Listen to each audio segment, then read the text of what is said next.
Por que desejamos tanto alguém e, ao mesmo tempo, tememos ser vistos por esse alguém? O que realmente atravessa um homem no instante em que ele penetra um corpo? Ou seria ele quem está sendo atravessado? Será que o prazer é apenas biológico ou uma tentativa desesperada da alma de se reconhecer? Amar é sofrer. Para evitar o sofrimento, não se deve amar, mas então sofre-se por não amar. Portanto, amar é sofrer. Não amar é sofrer. Woody Allen, rindo da tragédia que Freud tentou curar. Mas talvez o amor e o desejo não queiram ser curados. Talvez o que habita dentro de nós só possa ser tocado quando despimos não só o corpo, mas as nossas máscaras, as nossas defesas, a persona tão cuidadosamente construída. Carl Jung escreveu certa vez que onde há amor há também o sofrimento, mas onde há sombra há também a verdade. E é nesse espaço sombrio, entre o impulso e a entrega, que se esconde a alma masculina, desarmada, quase infantil, tocando o que ele não ousa nomear. Você está prestes a atravessar um portal, e talvez nem volte o mesmo. O que um homem realmente sente quando entra em uma mulher não é apenas desejo, nem conquista, nem controle. É uma vertigem, um ritual inconsciente, uma colisão entre o que ele quer mostrar e aquilo que ele não consegue mais esconder. Esse vídeo não é um manual sobre relações. É uma confissão que poucos homens fariam e que poucas mulheres ousariam escutar. Se você chegou até aqui, talvez também carregue essa inquietação. O que realmente se esconde por trás do prazer? Então, respire fundo. Deixe o silêncio te cercar. E permita-se escutar algo que soa como um sussurro, mas pesa como uma revelação.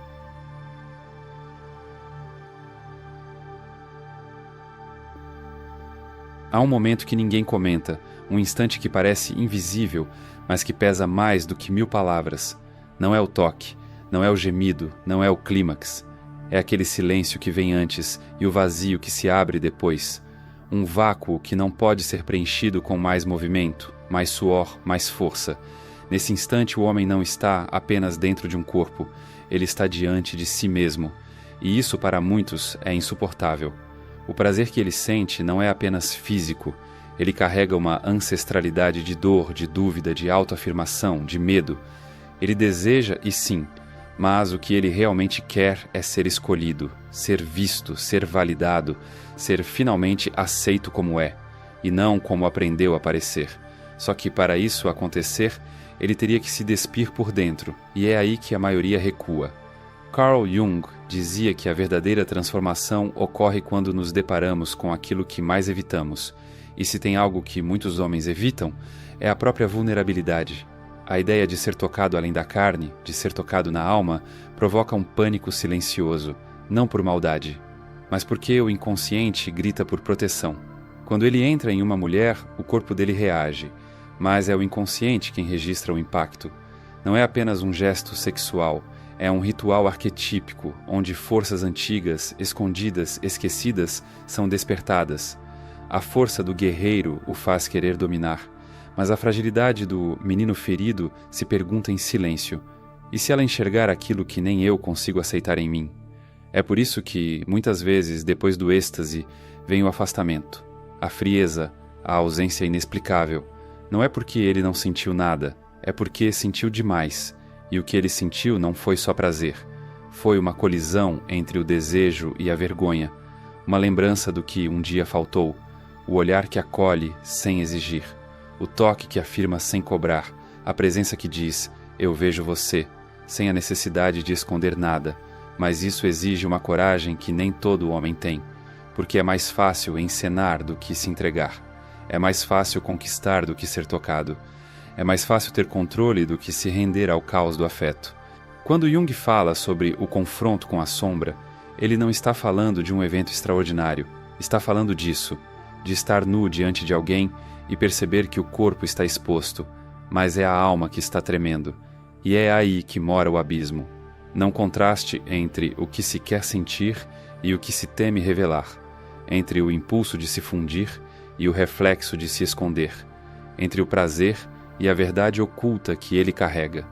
Alguns homens fogem, outros congelam, poucos permanecem, e os que permanecem não são os mais fortes, são os mais feridos, mas também os mais dispostos a transformar a ferida em portal, porque eles já entenderam que a única forma de ser inteiro é atravessando a dor de não ser suficiente. E quando o prazer vira espelho, quando o orgasmo se transforma em revelação, o que resta é uma pergunta que ecoa na madrugada depois que o corpo se acalma e a máscara cai. Será que ela me viu? Ou só viu aquilo que eu fingi ser? E nesse momento o homem entende. Não é o prazer que o transforma, é o abismo que se abre logo depois. Agora me responda, você já se sentiu esgotado por tentar melhorar, mas sem ver resultado real? Leu livros, tentou técnicas, anotou metas, mas nada parece sustentar a mudança com consistência? Isso tem uma razão, e ela não está na sua falta de vontade. A maioria das pessoas tenta mudar a vida sem antes entender como a mente funciona, mas existe um método estruturado, testado ao longo dos séculos, que mostra como reorganizar seus pensamentos, ganhar clareza de identidade e construir disciplina emocional sem depender de motivação. Esse método é uma combinação de neurociência, psicologia comportamental e filosofia prática, e, quando aplicado, costuma ser o ponto de virada. Quem passa por ele descreve uma sensação de ordem mental, paz e autodomínio que antes parecia impossível. Deixamos um vídeo completo explicando tudo isso no nosso site. É só escanear o QR Code na tela ou clicar no link da descrição ou no primeiro comentário fixado abaixo.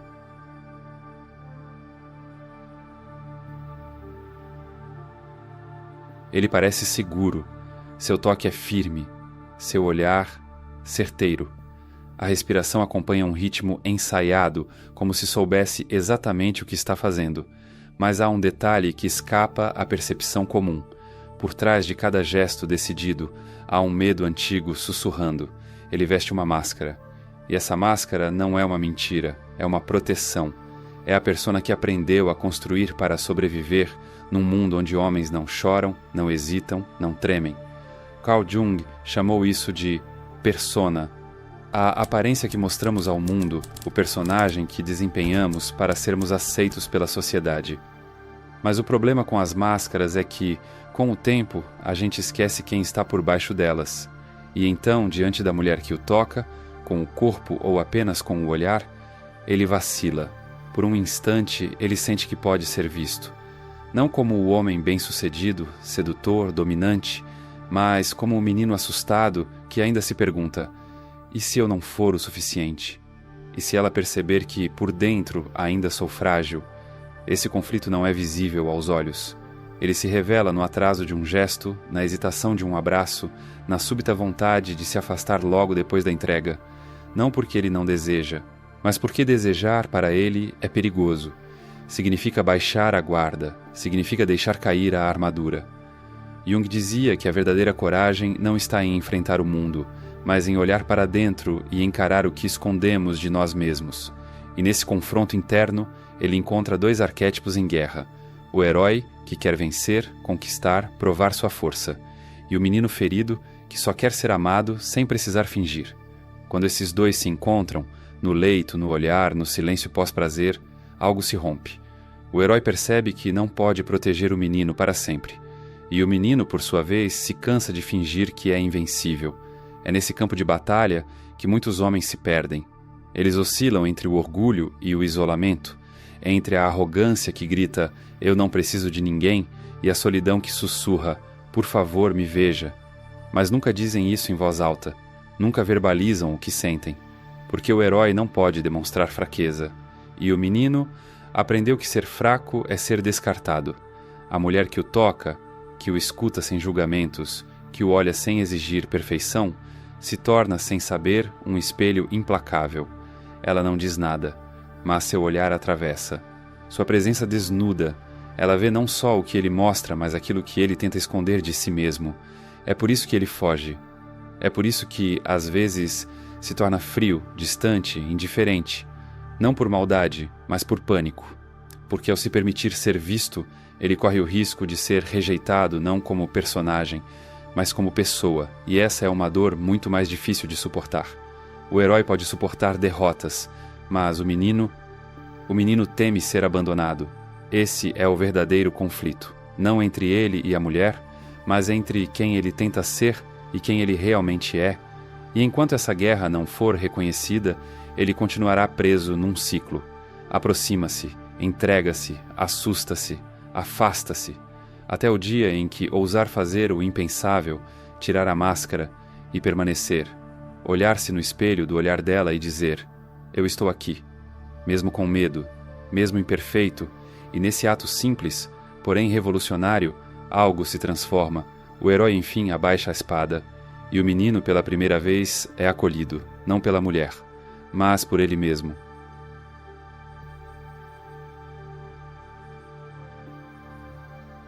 Existe um tipo de olhar que não toca a pele, mas atravessa a alma. Um olhar que não pede permissão, não grita, não acusa, apenas observa. E, ao observar, revela. Muitos homens suportam a dor, suportam a pressão, a responsabilidade, o silêncio e até a solidão. Mas há algo que eles raramente suportam: ser vistos, vistos de verdade. O olhar feminino, quando sincero, quando despido de manipulação, é como um espelho sem distorções. Ele não aceita máscaras, ele não se engana com títulos, com força ou com performance. Ele enxerga por dentro, e é justamente por isso que muitos homens temem esse olhar. Porque ele não pergunta se está tudo bem. Ele já sabe que não está, ele não exige explicações. Ele intui. Ele não precisa gritar para ser ouvido. Ele apenas é. Presença, testemunha. Faca silenciosa que corta o verniz da pessoa. Carl Jung dizia que a consciência nasce do encontro com o outro, e talvez por isso o olhar da mulher seja tão transformador, porque ele obriga o homem a se enxergar, sem o verniz da persona. Quando ela o olha, não é apenas uma mulher observando um homem, é o arquétipo da alma confrontando a máscara do ego, e se ele não estiver pronto, ele foge, mas não é dela que ele foge, é de si mesmo. Foge do desconforto de ser desnudado emocionalmente. Foge da dor de perceber que construiu toda a sua vida tentando ser aquilo que achava que devia ser, mas que nunca teve coragem de ser o que realmente é. O olhar dela, nesse momento, se torna um espelho sagrado, e como todo espelho, ele pode curar, mas também pode ferir. Quando ela o olha com ternura, sem querer consertá-lo, sem querer moldá-lo, ele sente algo que talvez nunca tenha sentido antes: pertencimento. E isso pode ser avassalador, porque o pertencimento verdadeiro exige rendição, exige que ele desista de lutar por amor e apenas aceite ser amado, mas o oposto também é verdadeiro. Quando o olhar dela se torna crítico, indiferente, ausente, algo dentro dele quebra. Não é o orgulho, é a alma, é o menino que, mais uma vez, sente que não foi suficiente. E então ele se fecha, recua, levanta a muralha, veste o sarcasmo, a força, o desinteresse, não para feri-la, mas para não sangrar de novo. O olhar feminino é ao mesmo tempo cura e perigo. Ele pode libertar ou aprisionar, pode acolher ou acentuar a ferida. Mas há um segredo nesse espelho. Quando o homem para de buscar validação fora e começa a olhar com honestidade para dentro, algo muda. Ele percebe que o olhar dela não define quem ele é, apenas revela o que ele ainda não integrou. E nesse instante, ele começa a amadurecer. Porque ser visto não precisa mais significar ser aprovado. Ser olhado não precisa mais significar ser amado incondicionalmente. Ele começa a entender que o olhar mais importante não é o da mulher, é o que ele sustenta diante de si mesmo. E é quando ele olha para ela não mais como juiz, mas como igual, que a intimidade verdadeira começa. Não há mais jogo, não há mais personagem, só há dois seres humanos, tentando se ver, sem máscaras. E então, pela primeira vez, o olhar deixa de ser julgamento e se torna encontro.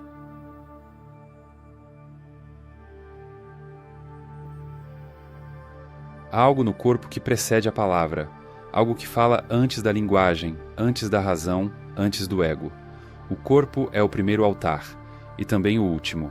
Carl Jung dizia que o corpo é o canal direto com o inconsciente. Cada gesto, cada tremor, cada arrepio é uma resposta a algo muito mais antigo do que a mente consegue alcançar. É no corpo que os arquétipos se manifestam: o amante, o guerreiro, o menino ferido, o pai que falta. E é também no corpo que eles se encontram, se chocam, se contradizem. Quando um homem toca uma mulher, algo profundo se movimenta dentro dele. Não se trata apenas de desejo, isso é só a superfície. Trata-se de reconhecimento simbólico. É como se seu inconsciente dissesse: ali naquele corpo há uma chave para algo que você perdeu dentro de si. É por isso que o prazer muitas vezes vem acompanhado de confusão, de vertigem, de melancolia. O corpo treme, mas a alma sussurra algo mais, um lamento antigo, um pedido de escuta. A cultura ensinou o homem a usar o corpo como uma arma, performance, penetração, conquista, mas ninguém o ensinou que o corpo pode ser também oração. Um sussurro sem palavras dizendo: eu quero ser tocado não apenas por fora, mas por dentro. Quero ser reconhecido, não pelo que faço, mas por quem sou. Mas como expressar isso, se ele mesmo nunca foi tocado assim? O corpo fala, ele sua quando mente, ele endurece quando teme, ele treme quando sente, e às vezes colapsa. E é nesse colapso que mora a revelação. Há homens que gozam e choram, e não sabem por quê. Outros se calam por horas depois de uma noite intensa. Não é desinteresse, é transbordamento. O corpo falou mais do que o ego estava preparado para ouvir. O corpo guarda a memória da infância, do abandono, do afeto ausente. Guarda as carícias negadas, os abraços interrompidos, os "você é fraco" cravados nos ossos. E quando ele se entrega, realmente se entrega, essas memórias vêm à tona. Não em forma de pensamento, mas em forma de sensação. E o que ele sente muitas vezes é um colapso entre força e rendição. É por isso que muitos fogem depois do prazer. Porque aquilo não foi só prazer, foi exposição, foi memória, foi contato com algo sagrado, e o sagrado, quando não é compreendido, assusta. O corpo, como oração, é uma experiência que não se aprende em vídeos de autoajuda. Ela só se vive no silêncio de um toque que não quer nada, num olhar que não exige resposta, numa presença que não tenta dominar. Quando um homem começa a escutar seu corpo com reverência, ele começa a descobrir que o desejo não é vulgar, o desejo é místico, porque o desejo, quando é profundo, não quer possuir, quer fazer parte. E é aí que o corpo deixa de ser instrumento e se torna linguagem, linguagem do que a alma está tentando dizer há anos, mas que só agora encontrou coragem para se expressar. Então, quando o corpo se curva, quando o toque silencia, quando o prazer não busca mais se afirmar, mas se render, acontece aquilo que quase ninguém percebe. O corpo se torna prece, o prazer se torna revelação. E o homem, pela primeira vez, ora, mesmo sem saber.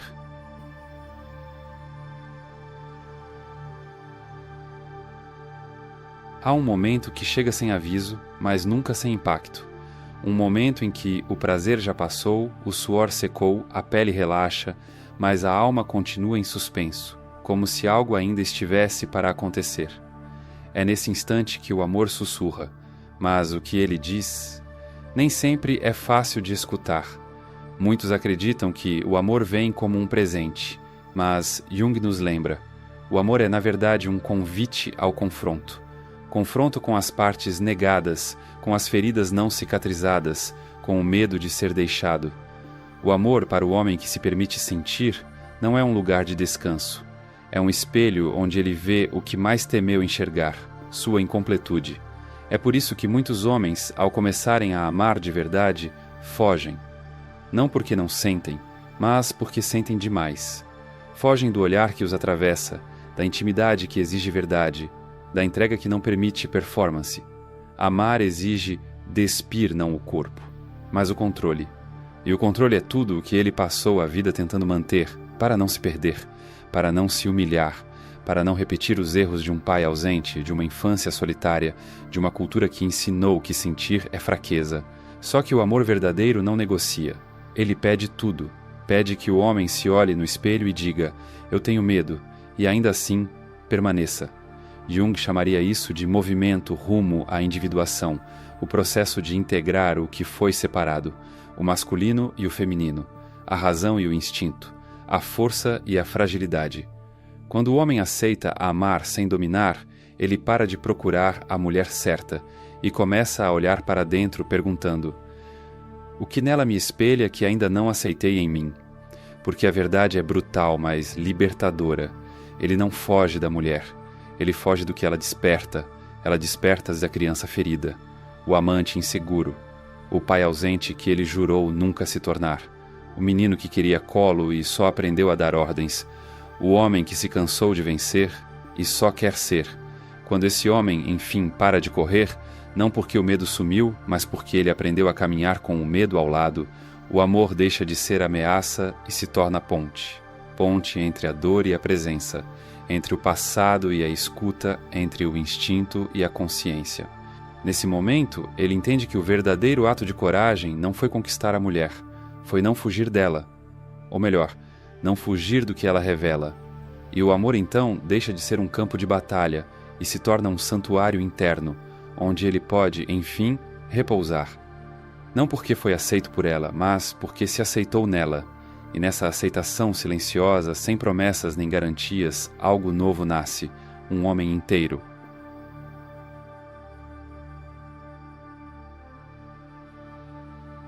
Você chegou até aqui, e isso já diz muito. Não é qualquer um que se dispõe a mergulhar nesse lugar sombrio e, ao mesmo tempo, sagrado, onde o desejo não é apenas tesão, mas trauma, onde o corpo é só o começo, e o inconsciente é o verdadeiro campo de batalha. Você ficou, escutou, sentiu, e talvez tenha percebido que tudo aquilo que parecia ser apenas prazer, no fundo, era um pedido de cura. Carl Jung nos mostrou que o amor é o maior dos arquétipos, e que aquele que ousa amar, de verdade, não está buscando alguém, está, na verdade, buscando a si mesmo. Talvez seja por isso que, no momento em que um homem entra em uma mulher, ele também se encontra com um menino que um dia foi rejeitado, com um pai que nunca soube como amar, com a dor que ele sempre escondeu por trás do sexo, da força, da piada pronta. A mulher que o recebe não é só um corpo, ela é um espelho, uma sacerdotisa sem saber, uma ponte entre o que ele finge e o que ele sente. E você, que chegou até o final deste vídeo, talvez tenha reconhecido isso. Talvez tenha visto a si mesmo nesse espelho. Ou talvez tenha reconhecido aquele que um dia te tocou e depois desapareceu. Mas agora tudo muda, porque agora você sabe. Não foi frieza, foi pânico, não foi desinteresse, foi vertigem, não foi só sobre você, foi sobre o que você despertou nele. E isso é poderoso. Quando comecei a explorar esse tema, confesso que hesitei. Pensei, será que alguém vai querer ouvir isso? Será que é tarde demais para falar de sentimentos que a maioria dos homens nunca teve coragem de nomear? Lembrei de uma noite, era madrugada, e eu estava deitado ao lado de alguém que, dias antes, parecia ser apenas mais um encontro. Mas naquela noite, no silêncio depois da pele, quando os corpos já tinham se dito tudo o que sabiam dizer, foi o olhar dela que me desmontou. Ela não perguntou nada, mas naquele instante eu percebi. Ela me viu, e o pavor que senti foi tão grande que eu fugi. Fugi por dentro, mesmo permanecendo ali. Levei anos para entender que não era dela que eu corria. Era de mim, do reflexo que ela ativou, da sombra que ela iluminou. Esse vídeo é uma forma de voltar naquela noite e finalmente ficar com o que doeu, ficar com o que tremia, ficar com o que queria ser aceito, sem precisar esconder. Se isso tocou você, de alguma forma, então já valeu. Se o que falamos aqui fez sentido para você, não se esqueça de clicar no link da descrição ou do primeiro comentário fixado para acessar o conteúdo completo que mostra como redefinir seus padrões mentais, sua identidade e a forma como você lida com decisões, hábitos e emoções. Agora, se você ainda estiver aqui e não tiver clicado em curtir, eu só posso presumir uma de duas coisas. Ou você está em transe existencial profundo, ou está testando até onde consegue resistir a esse canal incrível sem se inscrever. Então se inscreve. Clica no sino, comenta consciências aqui embaixo se chegou até o final e me diz qual parte mais te desmontou. E se você acha que acabou, bem, olha esses vídeos que estão aparecendo agora na tela. Um deles vai mexer com um lado seu que você finge que não existe, mas ele está ali, esperando ser tocado. Vai por mim. Clica.